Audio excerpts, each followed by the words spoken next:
Wilfredo Flores Jr., 30 p.m. a.m.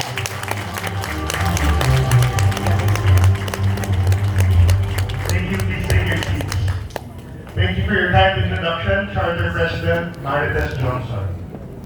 To our presiding officer this evening, President Fe Eustaquio Villanueva. To our immediate past District Governor, Rodante Ramos Pico, and multiple District LCIF Coordinator, past District Governor Winnie Pico. To our Global Membership Team District Coordinator, past District Governor Maria Jesusa W. Antiporda. To our District Leader, and the Shirley Basi of District 30182, past District Governor Jose Saros Kinilig naman siya.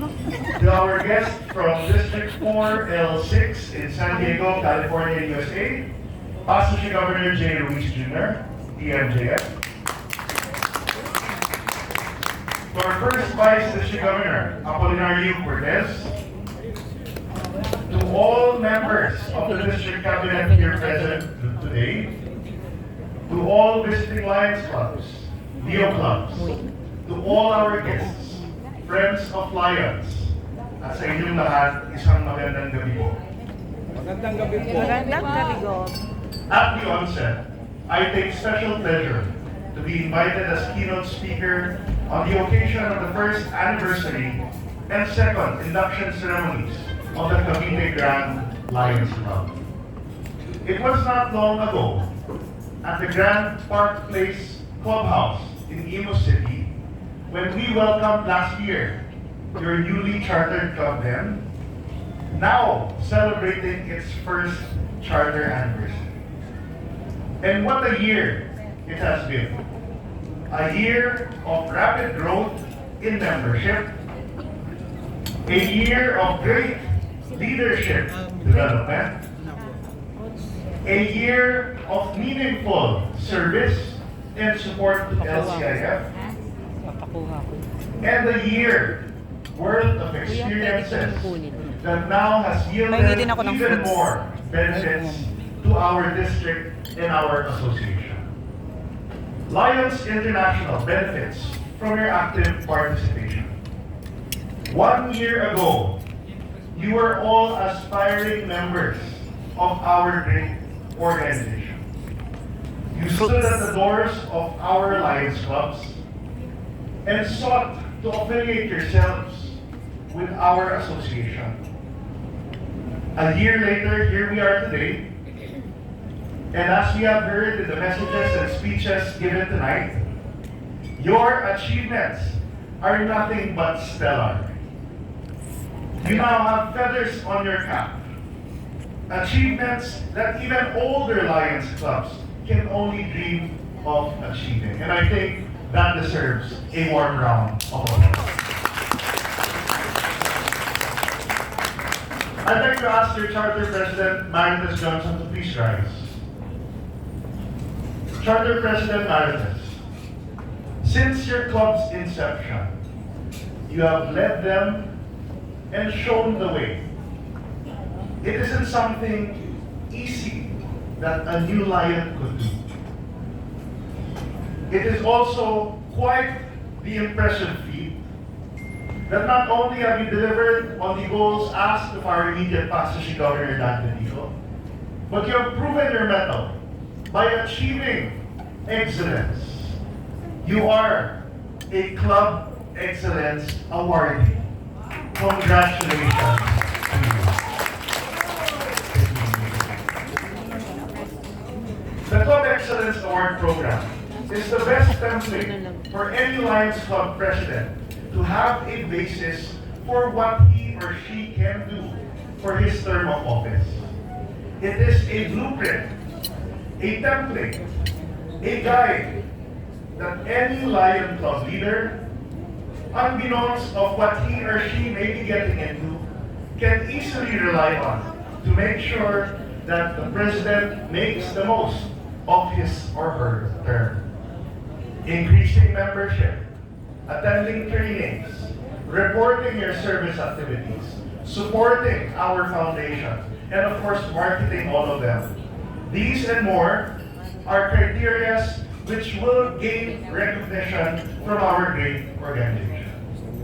This Lion Year, Lions International has introduced an even greater form of recognition. It is called the 5-Star Club Excellence Award. It has the same criteria, but even more stringent requirements. Maybe a zero drop rate, greater donations to the LCIF, proper reporting of your service projects, and even better marketing. I encourage President Fed and all club presidents in this hall in attendance today to look into the new 5-Star Club Excellence program. Speaking of our club president, I'd like to ask President Fed to please rise. President Fed, in the few months that you have begun your term as president, you have been nothing but impressive.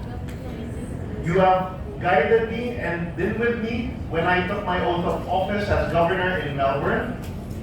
You have been in many of our international gatherings and meetings. I think you will be attending our Pattaya Forum next month. You have been attending your club leadership trainings. You have sponsored new members tonight. And you have supported the Lions Club's International Foundation. I am sure that all of our district Lion leaders here tonight join me in wishing you warmest felicitations and congratulations on your assumption to office. You are a model club leader. Congratulations. Thank you. May I ask all our new members inducted tonight to please rise. All new members. To all of our new members inducted tonight, I want to give you the reassurance that every Lion in this hall were once in your shoes. We all took our oaths of membership one evening years ago, not really understanding the depth of the organization that we were promising ourselves into, nor comprehending how great an organization Lions International is. But one thing is for sure, by choosing to join the Cavite Grand Lions Club and affiliating yourselves with Lions International, you have definitely made the best decisions of your lives. Congratulations and welcome. Thank you. It truly is a great thing to be a Lion.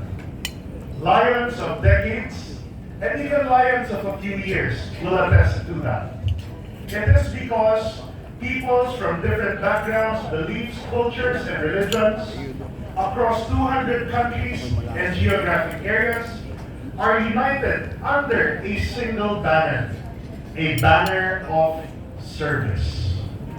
Service, our legacy, is my theme for this Lion Year. Because it is the humble opinion of this representation that service is the best example for why we remain the leader in humanitarian service worldwide. Lion members inducted this evening mirror the answer to the initiatory call of our founder, Melvin Jones, when he gathered his friends in the business circle of Chicago 107 years ago. He thought to himself, why, with the blessings of Almighty God, with the happy fellowship that I have, meeting so many like-minded individuals, do we not come together to do something for someone else? New members answer this call, and thus mean that they are new hands that will be serving our underprivileged and less fortunate. The service that our new members render is the only function for why we must increase our fold.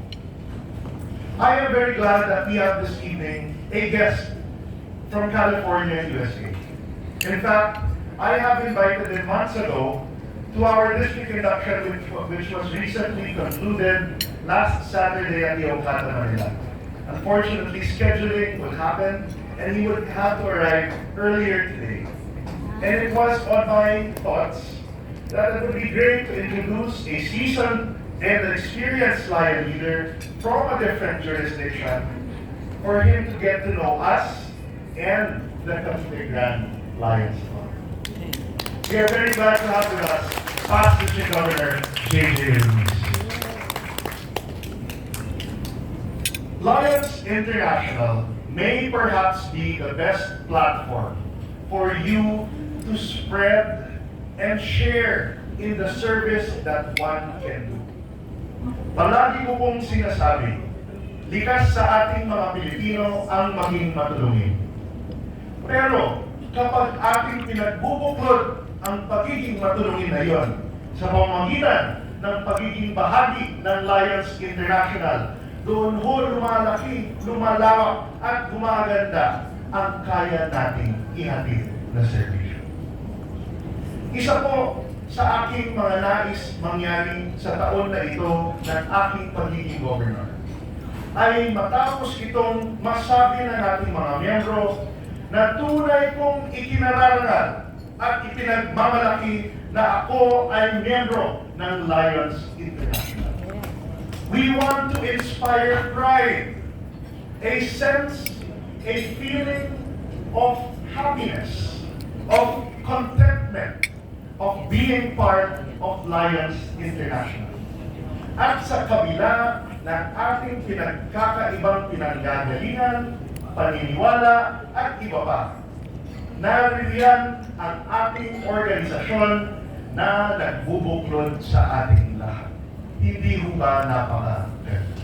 Yes. The Cavite Grand Lions Club continues to be an up-and-coming example, not just for our district, but for the multiple districts, in showing how new Lions Clubs can show and lead the way. But you are not short of inspiration in your area here in Cavite. After all, Cavite is home to many time-honored Lions and Lions Clubs. Ang inyong lingkod po ay may utang na loob sa mga Lions ng Cavite. The Lions of Cavite region have shown themselves not to be just the most loyal supporters, but to be the most dependable friends. To be there when you are up, when you are down, when you need them, and even when you don't. They are there because they are committed not to personality. They are committed to the ideals of our organization. Nung tumakbo ang inyong lingkod for second Vice Governor, sa init ng katunggalian ng election na iyon, hindi ho tumalikod sa inyong lingkod ang buong Cavite at masasabi ko po siguro, pwedeng maturing maluwerte. Maraming salamat sa mga Lions ng Cavite. Gaya po ng aking sinabi sa ating district induction, I am where I am because of you all. All of our Lions Club leaders, our district officers, are stakeholders in the success of our organization. We must ensure that District 301A2 remains the top leader in all aspects of our multiple districts. And this streak can confidently continue today as I rest assured with the newest members inducted to the Cavite Grand Lions Club. Your new members inducted today are part and parcel of our hopes of accomplishing Mission 1.5. Mission 1.5 is a global initiative of Lions International to reach 1.5 million members by June 30, 2027. For our district, the challenge is to add 954 Lion members by the end of the year. We are close to a quarter of that already.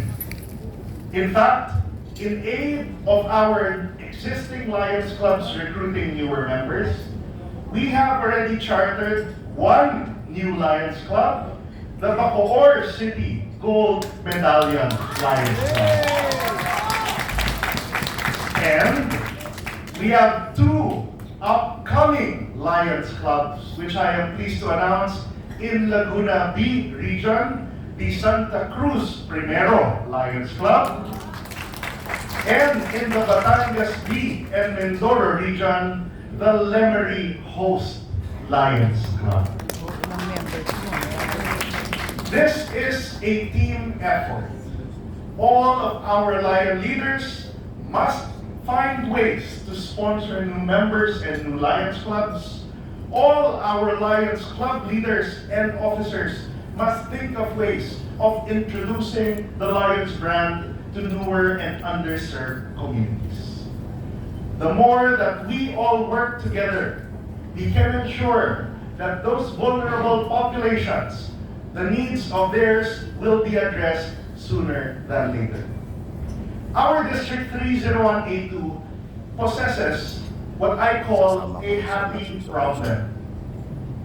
We are the biggest district of Lions in the Philippines in terms of area. More than 20 provinces accessible by land, air, and sea. We have 102 Lions Clubs currently. We have 3,700 members at the moment. The challenge to make sure that growth continues alongside the service that we do goes on. Similar to that is the challenge to continue supporting our foundation, Lions Clubs International Foundation. When the Cavite Grand Lions Club was chartered a year ago, your guest of honor then, past international director and my special assistant, Michael Esso, challenged your charter president, Marites. Your club must yield a donation of $2,000 in order for him to match it with $1,000 as an MJF club. I am pleased to report to you that I have talked to him regarding this, and thank you to the donations of, Lion Francis Lim and President Phil Villanueva. This commitment will be delivered. We will talk to PID Michael in ensuring that you will become the Cavite Grand Lions Club MJF. Speaking of supporting the Lions Clubs International Foundation, helping is more accessible now.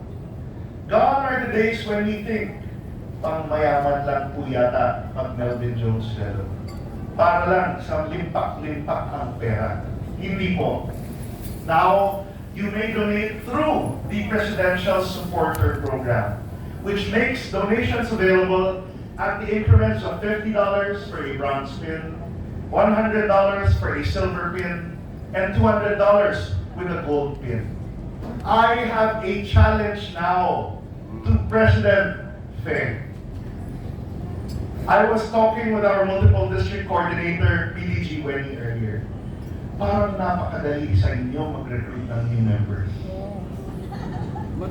Baka mas madali rin makahingi ng commitment na makapag-donate man lang per member $50. Yes. It's not a bad bargain, fellow Lions. Let's admit it.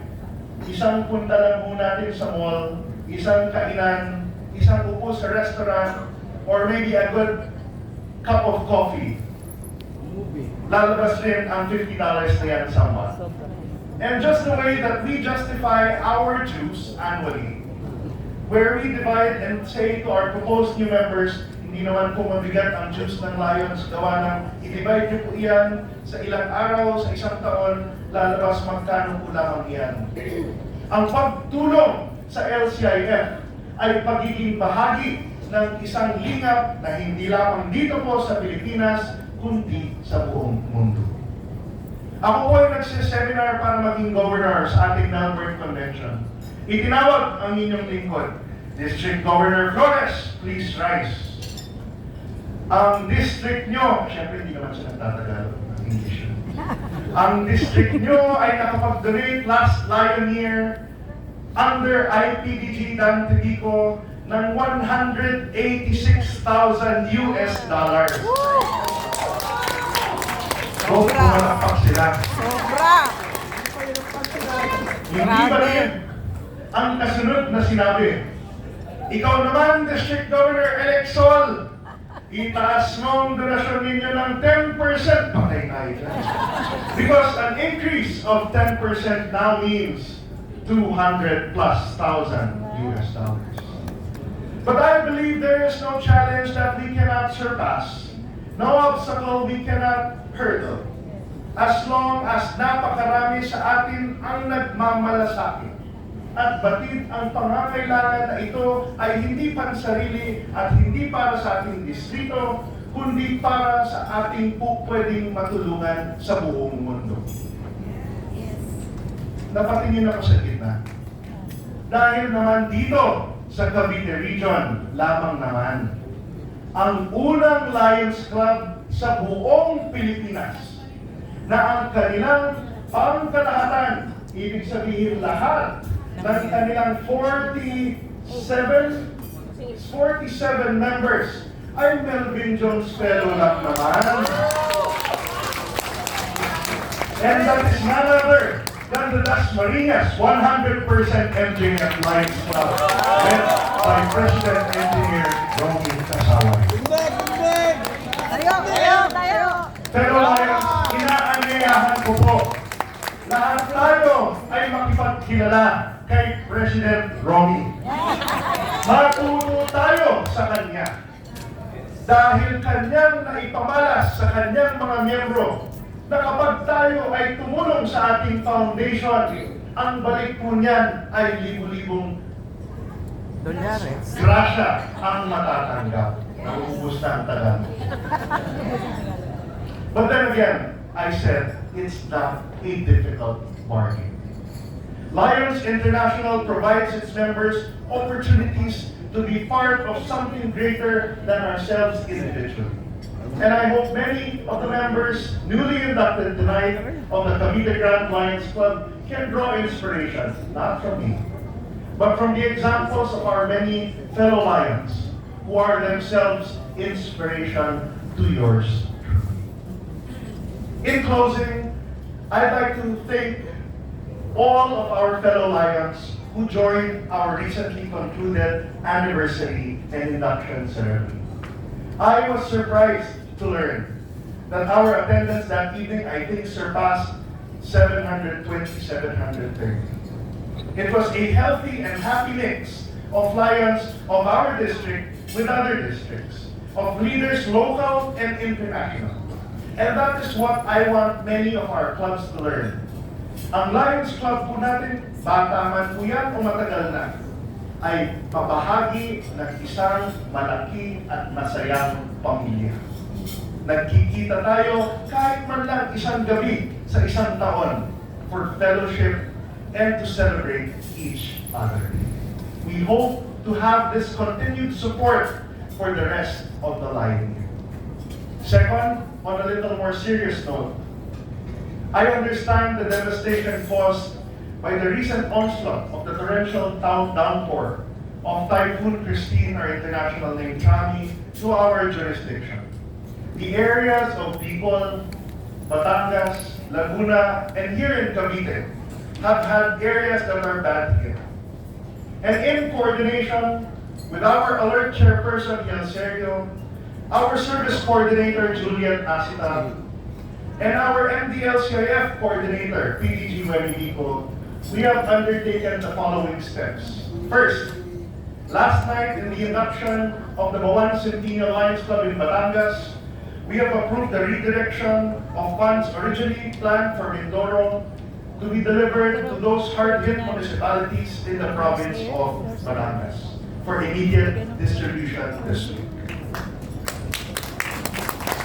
Second, club-to-club communication and efforts are already underway, if not already under execution. I am in much awe of Lions clubs that have begun their efforts. Special mention, my home club president, Pasay City Host Lions Club, Tess Chua, already donating hundreds of thousands to Naga City. The Ayala Agati Diamond 101 Lions Club, helping much of Albay province.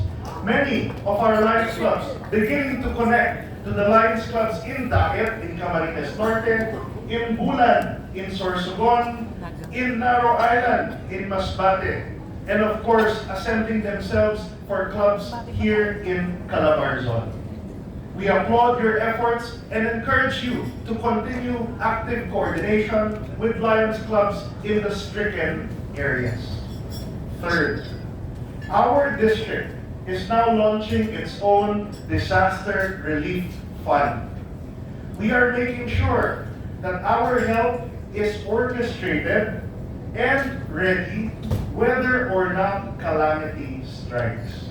This fund and its bank account details named under our district will be circularized soon and will be accepting donations thereto at the soonest level. And lastly, we have already applied for an emergency grant from the Lions Clubs International Foundation in the hopes of receiving an even larger amount because our jurisdiction is the worst hit last week. Ang mahalaga po sa akin, ang safety ng ating mga Lions Club members and Leos before they serve the communities they want to serve as well. Alright? So in closing, I am very much overjoyed to have this occasion with the officers and members of the Cavite Grand Lions Club. Continue to engage with your fellow Lions. Continue to cooperate with your zone, with your region, and with us in the district. We are happy to offer our assistance and guidance to you. In closing, I'd like to share my favorite quote from the book of speeches of our founder, Melvin Jones. It's called, I Am Lionism. And it goes something like this. I am Lionism, though known by the name which I now bear, but a few brief years. I have lived in the hearts of many since the dawn of history, and will continue to live therein so long as men love justice and the service of their fellow men. I live only for others. I found life by losing it in service. I will lose it only when I live to myself alone. This is my creed. This is the reason for my existence. I live that I may serve. I am Lionism. To the officers and members of the Cavite Grand Lions Club, you have my best wishes and congratulations on your first charter anniversary and second induction ceremony. And just always remember, your friend, Leo Lion Sol Flores Jr. will always be at your beck and call. Anytime, any place, anywhere, just call my name and I'll be there.